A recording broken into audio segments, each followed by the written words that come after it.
வீட்டுக்கு ஒரு மரம் வரப்போன்னு எல்லா பக்கமும் எழுதி விட்டு வச்சிருக்காங்களா? இன்னைக்கே நம்ம 4 மரக்கன்று வாங்கி நட்டு வச்சோம். ஆனா கிணத்துல தண்ணி இல்லையே, நாம எப்படிக்கா தண்ணி ஊத்தும்? கிணத்துல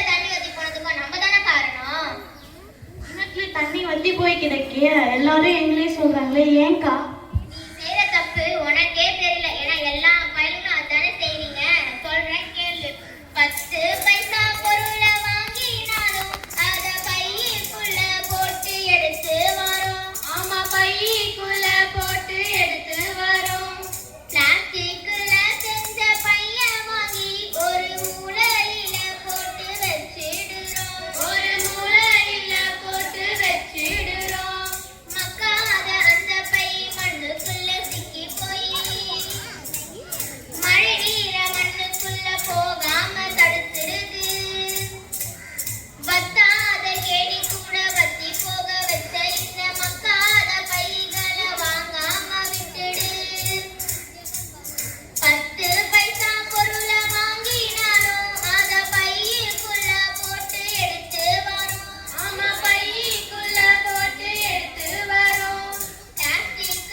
சரிங்கக்கா, நீங்க சொல்ற மாதிரி செஞ்சா